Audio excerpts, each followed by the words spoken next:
Once again you most welcome in my YouTube channel. कक्षा 11 के छात्रों को मैं पढ़ा रहा हूं ग्रेविटेशन, और ग्रेविटेशन में आज मैं पढ़ाने वाला हूं पलायन वेग तथा कक्षीय वेग। तो सबसे पहले शुरू करते हैं हम पलायन वेग, जिसको इंग्लिश में बोलते हैं एस्केप वेलोसिटी। बच्चों, जैसा कि आपने पढ़ा है कि जब हम किसी वस्तु को पृथ्वी के गुरुत्वीय क्षेत्र से ऊपर की ओर फेंकते हैं, पृथ्वी के तल से किसी वस्तु को ऊर्ध्वाधर दिशा में गुरुत्वीय क्षेत्र की विपरीत दिशा में ऊपर की ओर फेंकते हैं, तो वह वस्तु कुछ ऊंचाई प्राप्त करने के बाद पुनः वापस लौट आती है। ठीक है, अब बात आती है पलायन वेग। मतलब जब हम किसी वस्तु को पृथ्वी के गुरुत्वीय क्षेत्र के विरुद्ध ऊपर की ओर फेंकेंगे, यदि हम उसका प्रारंभिक वेग बढ़ाते हैं तो हम चाह रहे हैं कि वस्तु क्या हो जाए, पृथ्वी के गुरुत्वीय क्षेत्र से बाहर चले जाए, वापस लौट करके पृथ्वी के गुरुत्वीय क्षेत्र में ना आए। अर्थात पलायन वेग ही वह वेग है कि वह न्यूनतम वेग जिसके द्वारा किसी वस्तु को पृथ्वी के गुरुत्वीय क्षेत्र से ऊर्ध्वाधर फेंकने पर उसको गुरुत्वीय क्षेत्र से क्या कर दिया जाए, बाहर कर दिया जाए। वह न्यूनतम वेग जिसके द्वारा किसी भी वस्तु को पृथ्वी के गुरुत्वीय क्षेत्र से क्या कर दिया जाए, बाहर कर दिया जाए, वह वस्तु पुनः लौट करके वापस पृथ्वी पर न आए, वह वेग कहलाता है, पलायन वेग कहलाता है। ठीक है, अब हमने इससे पूर्व पढ़ा है बच्चों, हमने इससे पूर्व जो पलायन वेग पढ़ा है, पलायन वेग हमने इससे पूर्व जो पढ़ा हुआ है कि जब हम किसी वस्तु को पृथ्वी के सतह से, माना सपोज कोई वस्तु है, ठीक है, ये पृथ्वी की त्रिज्या r है, ये पृथ्वी का केंद्र O है, माना सपोज A ये बिंदु है। जब हम इस पृथ्वी का द्रव्यमान सपोज क्या है, m है, ये पृथ्वी की सतह पर कोई बिंदु m है, A है, और यहाँ पर m द्रव्यमान की वस्तु रखी है। जब हम इस वस्तु को पृथ्वी के गुरुत्वीय क्षेत्र से ऊपर की ओर फेंकेंगे, मतलब ऊपर की ओर h मीटर की दूरी पर, पृथ्वी के सतह से h मीटर की दूरी पर यदि हमने जो है कोई P बिंदु है, यहाँ पर हमने m द्रव्यमान की वस्तु को ऊपर पृथ्वी के गुरुत्वीय क्षेत्र से ऊपर की ओर, मतलब पृथ्वी के गुरुत्वीय क्षेत्र के विरुद्ध हम कार्य कर रहे हैं उस वस्तु को फेंकने के लिए। ठीक है, तो वहां पर जो हमें जो कार्य करना पड़ रहा है, वो कार्य करना पड़ रहा है क्या, वो कार्य हमें करना पड़ रहा है W बराबर GMEM अपॉन, क्योंकि पृथ्वी के केंद्र से इसकी दूरी जो है उस बिंदु की दूरी वो सपोज R है, तो ये हो जाएगा W बराबर GMEM अपॉन R। हमें पृथ्वी के गुरुत्वीय क्षेत्र के विरुद्ध किसी वस्तु को पृथ्वी के गुरुत्वीय क्षेत्र के किसी बिंदु तक ले जाने में जो किया गया कार्य है वो है GMEM अपॉन R। अब यदि वस्तु को हम क्या करते हैं, पृथ्वी के किसी वस्तु को हम अनंत से पृथ्वी के गुरुत्वीय क्षेत्र में, मानो सपोज ये वाली कंडीशन है अनंत। अब हम किसी वस्तु को अनंत से, किसी पिंड को, किसी वस्तु को अनंत से गुरुत्वीय क्षेत्र के किसी बिंदु तक लाने में जो कार्य करना पड़ता है, वहां पर स्वयं गुरुत्वीय क्षेत्र क्या करता है, उस वस्तु पर कार्य करता है, गुरुत्वीय क्षेत्र उस पर कार्य करता है, और वह कार्य होता है W बराबर GMEM अपॉन R, माइनस में होता है। वह कार्य क्या होता है, ऋणात्मक में होता है। तो जैसा कि मैंने आपको बताया था, गुरुत्वीय स्थितिज ऊर्जा किससे कहते हैं, मैंने आपको बताया था कि जब किसी वस्तु को अनंत से किसी बिंदु तक लाने में जो किया गया कार्य है, ठीक है, किसी वस्तु को अनंत से किसी गुरुत्वीय क्षेत्र के किसी बिंदु तक लाने में जो किया गया कार्य है, वो कहलाता है उस वस्तु की स्थितिज ऊर्जा। ठीक है, तो पलायन ऊर्जा क्या होगी। अब हम क्या कर रहे हैं, मैंने कहा कि पलायन ऊर्जा ये पृथ्वी है, पृथ्वी के सतह पर हम जब किसी वस्तु को ऊर्ध्वाधर दिशा में ऊपर फेंकते हैं, तो वह न्यूनतम वेग जिसके द्वारा वस्तु पृथ्वी के गुरुत्वीय क्षेत्र से बाहर हो जाए, वह न्यूनतम वेग जिसके द्वारा वस्तु पृथ्वी के गुरुत्वीय क्षेत्र से बाहर हो जाए, तो वहां पर जो वेग हमें प्राप्त करना होगा, क्योंकि मैंने कहा कि अनंत पर गुरुत्वीय क्षेत्र क्या हो जाता है, शून्य हो जाता है, और किसी बिंदु पर गुरुत्वीय क्षेत्र के अनंत से किसी बिंदु तक लाने में जो कार्य है, जो ऊर्जा होती है, स्थितिज ऊर्जा, वो माइनस GMEM है। तो जो पलायन ऊर्जा हो जाएगी, पलायन ऊर्जा किसके बराबर होगी, कि उस वस्तु को अनंत तक फेंकने के लिए,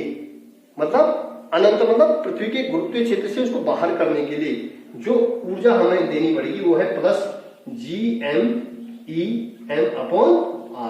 क्योंकि m जो है e जो है पृथ्वी का द्रव्यमान है, और जिस पिंड को हम पृथ्वी के गुरुत्वीय क्षेत्र से बाहर करना चाह रहे हैं वही क्या है, पलायन ऊर्जा है, या वही क्या है, पलायन वेग है। ठीक है,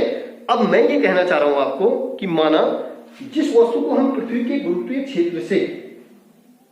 जिस वस्तु को हम पृथ्वी के गुरुत्वीय क्षेत्र से ऊपर की ओर फेंक रहे हैं, गुरुत्वीय क्षेत्र के बाहर उसको फेंक रहे हैं, माना वहां पर उसका वेग, माना जिस वस्तु को हम पृथ्वी के गुरुत्वीय क्षेत्र से बाहर फेंक रहे हैं, माना जिस वस्तु को हम पृथ्वी के गुरुत्वीय क्षेत्र से बाहर फेंक रहे हैं उस वस्तु का पलायन वेग VE है। उस वस्तु का पलायन वेग क्या है, VE है। ठीक है, तो उस वस्तु को हम क्या करेंगे, उस वस्तु की जो गतिज ऊर्जा होगी, कि जिस गतिज ऊर्जा से उसका जो गति होगी जब हम उसको पृथ्वी के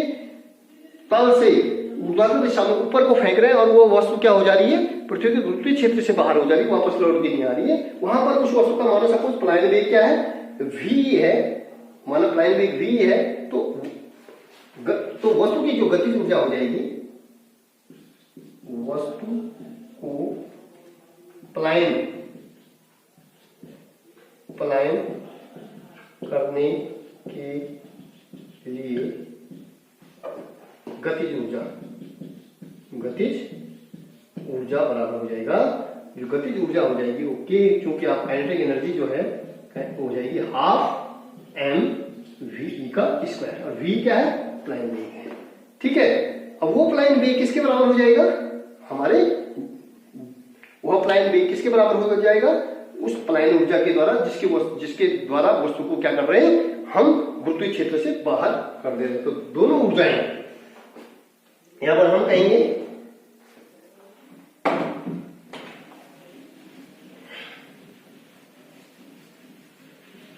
हम ये कहना चाह रहे हैं कि जो गतिज ऊर्जा होगी वस्तु को पलायन करने के लिए दी गई गतिज ऊर्जा बराबर पलायन ऊर्जा की। तो गतिज ऊर्जा आप देख रहे हैं 1/2 mV का स्क्वायर इक्वल हो जाएगा GMEm/r। इसलिए m से m हमारा क्या हो गया, कैंसिल हो गया, तो VE स्क्वायर बराबर हो जाएगा 2GME/r। ठीक है, 2GME/r हो गया। ठीक है, अब चूंकि जो RE है यहां पर हम पृथ्वी के तल पे ले रहे हैं, माना हम क्या ले रहे हैं, R की जगह पे हम क्या ले रहे हैं, RE ले रहे हैं। ठीक है, तो V इक्वल टू हो जाएगा, VE इज इक्वल टू हो जाएगा √2GME/r। अब चूंकि हमने क्या हुआ, जो हमारा जो R है, क्योंकि आप देख रहे हैं कि R बराबर हो जाएगा RE प्लस H के। ठीक है, जो R बराबर हो जाएगा वो RE प्लस H के। यदि हम यहां पे देखेंगे ये हो जाएगा √2GME/r की जगह पे हम रख देते हैं RE प्लस H। तो यदि हम जो है, ठीक है, हमने कहा कि जो RE है, RE जो H है वो H किसके बराबर हो जाएगा, जो टोटल जो डिस्टेंस पृथ्वी के केंद्र से द्रव्यमान, जिस यहां पर हमने जो है वस्तु को विस्थापित किया, वहां पर माना सपोज m जो है हो जाएगा हमारा, जो r हो जाएगा वो हो जाएगा RE प्लस HK। ठीक है, तो यदि हम पृथ्वी के गुरुत्वीय क्षेत्र से उसको बाहर कर रहे हैं तो हम H बराबर क्या कर देंगे, यदि हम H को क्या लेते हैं, H बराबर जो है 0 ले लेते हैं, तो ये हो जाएगा VE बराबर under root GME 2GME upon RE। ठीक है, अब हम जानते हैं, क्योंकि हम जानते हैं कि जो किसी वस्तु पर जो बल है, माना m द्रव्यमान की वस्तु को हमने पृथ्वी के ऊर्ध्वाधर दिशा में फेंका, तो यहां पर इस पर जो बल काम कर रहा है वो उसके भार के बराबर काम कर रहा है। तो हम जानते हैं mg बराबर जो बल हो जाएगा F बराबर किसके, यहां पर गुरुत्वाकर्षण इन दोनों पिंडों के मध्य पृथ्वी और इस पिंड के बीच जो गुरुत्वाकर्षण बल होगा वो GMEm अपॉन RE का स्क्वायर। ठीक है, और यहां पे हम देखेंगे, ठीक है, तो यहां पे जो ये क्या हो जाएगा, माना सपोज mg बराबर हो गया बल, इसके हो जाएगा भार के, तो GMEm अपॉन RE स्क्वायर, इससे m से m कैंसिल, तो बच्चों ये हो जाएगा GRE का स्क्वायर बराबर GME। ठीक है, तो GME की जगह पे हम क्या लिख सकते हैं, GME की जगह पे हम लिख सकते हैं GRE का स्क्वायर। तो हम यहां पर वैल्यू रख देते हैं, यहां पर आप वैल्यू रख देते हैं बच्चों। हम यहां पे हमारा VE निकाला था हमने, VE is equal to GME upon 2GME upon RE। ठीक है, और GME की वैल्यू हमारी हो जाएगी VE बराबर जो प्लाइन वेग हो जाएगा वो हो जाएगा 2GRE का स्क्वायर अपॉन RE से RE कैंसिल, तो VE इज इक्वल टू हो जाएगा अंडर रूट 2GRE। ठीक है, ये जो प्लाइन वेग हो जाएगा वो हो जाएगा अंडर रूट 2GRE। यदि हम इसकी वैल्यू निकालते हैं, तो इसकी वैल्यू निकालने के लिए बच्चों हम इसकी वैल्यू यदि हम निकालते हैं, तो चूंकि आप जानते हैं VE इज इक्वल टू जो प्लाइन वेग की जो वैल्यू होगी वह होगी कि 2 इंटू जी की वैल्यू है 9.8 इंटू RE की वैल्यू होती है 6.4 इंटू 10 की घात 6। ठीक है, ये हो जाएगा। तो कुल मिलाकर के हमारे पास जब हम ये निकाल रहे हैं तो ये हो जाएगा बच्चों, इसकी जो कैलकुलेट हम करके देखेंगे तो ये हो जाएगा VE is equal to 11.2 into 10 की घात माइनस, ठीक है, 10 की घात क्या हो जाएगा, 10 की घात माइनस 3, 10 की घात क्या हो जाएगा 3, तो इसको क्या बोलेंगे 11.2 किलोमीटर प्रति सेकेंड। ठीक है, 11.2 किलोमीटर प्रति सेकेंड, अर्थात जो पृथ्वी के सतह से, जब हम प्लाइन वेग मैंने कहा था कि वह वेग जिसके कारण, वह न्यूनतम वेग जिसके कारण किसी वस्तु को पृथ्वी के गुरुत्वीय क्षेत्र से क्या कर देते हैं, ऊर्ध्वाधर दिशा में बाहर कर देते हैं। ठीक है, तो वह न्यूनतम वेग कहलाता है प्लाइन वेग। यदि हम किसी वस्तु को पलायन करना है तो उसको पृथ्वी के सतह से कितना वेग चाहिए होगा, उसको वेग चाहिए होगा 11.2 किलोमीटर प्रति सेकंड का वेग चाहिए होगा, ताकि जो है प्रारंभिक वेग कितना चाहिए होगा, उसका जो प्लाइन वेग होना चाहिए उस वस्तु का, ताकि वो पृथ्वी के गुरुत्वीय क्षेत्र से बाहर हो जाए,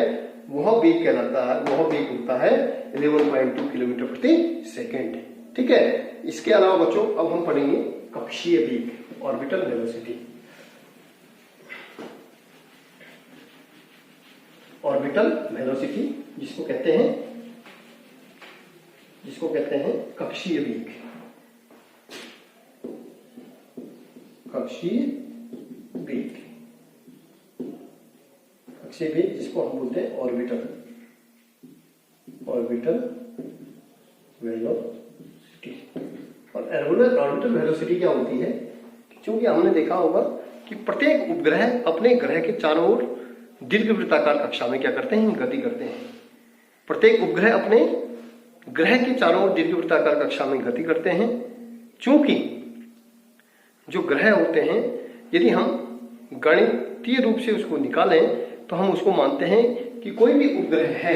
कोई भी, माना ये सपोज पृथ्वी है और पृथ्वी का एक ही उपग्रह है चंद्रमा, तो ये अर्थ है पृथ्वी, और पृथ्वी की त्रिज्या माना सपोज आर है, ठीक है, और आर और पृथ्वी का द्रव्यमान सपोज एम है। तो यहां से जो है माना कोई ग्रह है, ठीक है, ये ग्रह है, 8 दूरी पर कोई ग्रह है यहाँ पर, ठीक है, और ये पृथ्वी के चारों ओर जो है वृत्ताकार कक्षा में हम बोलेंगे। यदि हमें गणितीय तरीके से उसको निकालना है तो ये बहुत सरल होता है यदि हम इसको वृत्ताकार मान लेते हैं,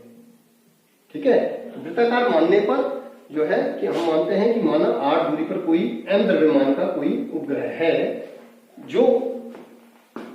ग्रह के चारों ओर क्या कर रहा है, चक्कर लगा रहा है। तो ग्रहों की जो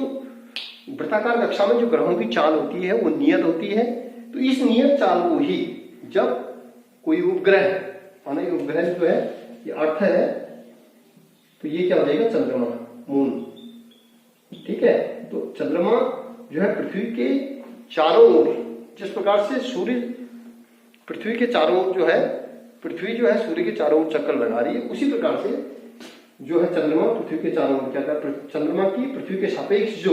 वृत्ताकार कक्षा में जो गति है वो कक्षीय गति कहलाती है, ठीक है। तो इस वृत्ताकार पथ में चंद्रमा जो है या जो एम द्रव्यमान का जो उपग्रह है, ये जो है नियत चाल से क्या कर रहा है, गति करता है। तो इस चाल को क्या कहते हैं, कक्षीय चाल कहते हैं। माना एम द्रव्यमान, माना पृथ्वी का द्रव्यमान, माना पृथ्वी का द्रव्यमान एम तथा त्रिज्या आर ई है,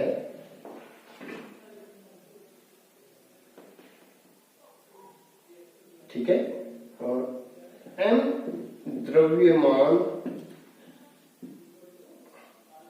और एम द्रव्यमान का उपग्रह पृथ्वी से 8 मीटर 8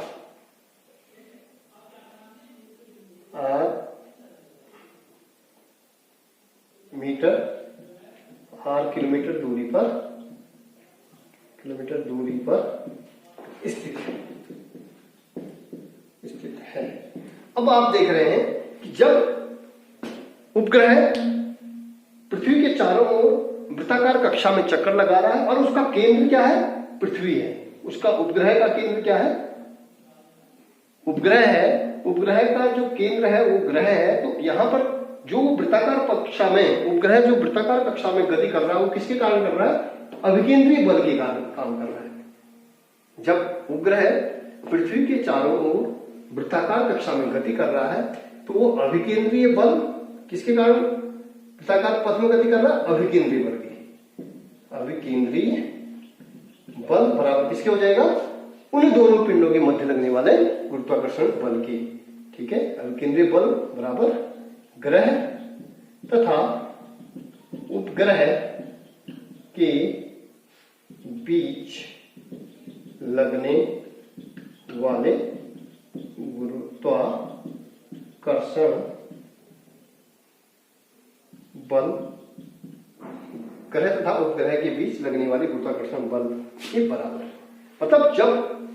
उपग्रह वृत्ताकार कक्षा में गति कर रहा है तो वो किसके कारण, अभिकेंद्रीय बल के कारण गति कर रहा है, और उन दोनों के बीच जो पृथ्वी और उपग्रह के बीच जो गुरुत्वाकर्षण बल काम कर रहा है तो वो है, तो बल अभिकेंद्रीय बल आप जानते हैं, अभिकेंद्रीय बल होता है mv²/r, ठीक है। और ग्रह तथा उपग्रह के बीच, ग्रह तथा उपग्रह के बीच जो गुरुत्वाकर्षण बल हो जाएगा वो हो जाएगा Gm/r², ठीक है। तो r से r क्या हो गया, कैंसिल हो गया। तो इस तरीके से हम जो है हम बताएंगे कि mv² बराबर हो जाएगा Gm/r², आर, और एम से एम हमारा क्या हो गया, कैंसिल हो गया। तो हमारा जो, चूंकि जो ऑर्बिटल वेलोसिटी है वो ऑर्बिटल वेलोसिटी हमारी जो है, हम उसको दिखा रहे हैं वीओ में, तो ये वीओ का स्क्वायर बराबर हो जाएगा under root G M E M upon R T. ठीक है, तो जो ऑर्बिटल वेलोसिटी हो जाएगी वो G M E M upon R, इसलिए जो ऑर्बिटल वेलोसिटी हो जाएगी वो हो जाएगी वी जीरो, वी ओ मतलब ऑर्बिटल वेलोसिटी अंडर रूट हो जाएगा जी एम ई, एम से एम कैंसिल हो चुका था, G M E upon R. अब चूंकि आप देख रहे हैं कि जो आर है वो पृथ्वी के केंद्र से ग्रह की दूरी वो आर है, हम आर को इस तरीके से लिख सकते हैं, माना पृथ्वी की सतह ए है और ए से एच मीटर की दूरी पर जो है कोई वस्तु है, तो हमारा जो आर ई हो जाएगा, जो आर हो जाएगा वो हो जाएगा आर ई, पृथ्वी की त्रिज्या प्लस एच। ठीक है, तो हम इसको इस तरीके से लिख सकते हैं G M E upon R E plus H के। ठीक है, यदि एच क्या मानते हैं हम, यदि एच को शून्य ले लेते हैं पृथ्वी के सतह पर, यदि हम मान रहे हैं कि पृथ्वी के सतह पर जो कक्षीय चाल, पृथ्वी की कक्षा पर जो ऑर्बिटल कक्षीय चाल होगी, पृथ्वी के सतह पर कक्षीय चाल माना एच बराबर हम क्या ले लेते हैं, जीरो ले लेते हैं, तो ये हो जाएगा ऑर्बिटल वेलोसिटी बराबर हो जाएगा under root G M E upon R E के, और जी एम ई को हम लिख सकते हैं, मैंने अभी बताया था आपको, अंडर रूट जी आर ई का स्क्वायर अपॉन आर ई, तो आर ई से आर ई कैंसिल, तो ये हो जाएगा अंडर रूट जी आर ई। ठीक है, तो ये हो जाएगा पृथ्वी के क्या होते हैं, ये हो जाएगी कक्षीय चाल, उपग्रह की कक्षीय चाल, क्योंकि उपग्रह जो है ग्रहों के चारों ओर दीर्घ वृत्ताकार कक्षा में गति करते हैं। तो हम दीर्घ वृत्ताकार कक्षा में लेकर के गणितीय हल करने के लिए, ठीक है, आसानी हमें जो है, हम क्या मानते हैं, उसकी जो गति होती है वो वृत्ताकार पद, तो हम क्या कर रहे हैं, उसको ले रहे हैं। ठीक है, तो ये हो जाएगा V O is equal to, जो ऑर्बिटल वेलोसिटी हो जाएगी अंडर रूट जी आर। ठीक, और मैंने इससे पूर्व आपको बताया था प्लान वेग, हमने बताया था under root two G R E. ठीक है, जो प्लान वेग होता है वो होता है under root two G R. यदि हम इनमें दोनों में क्या निकालते हैं, दोनों में संबंध स्थापित करते हैं, तो हम सीधे सीधे हमें ये हो जाएगा ऑर्बिटल वेलोसिटी हमारे पास है। ठीक है, ऑर्बिटल वेलोसिटी हमारे पास जो है समीकरण 1 है, समीकरण 1 का 2 में भाग दे देंगे आप सीधे सीधे, तो सीधे सीधे हमारा जो ये हो जाएगा, ये हो जाएगा वी ओ बराबर वो अंडर रूट, ठीक है, वी ओ बराबर जो है हमारा जो है वी ओ बराबर हो जाएगा 1 अपॉन अंडर रूट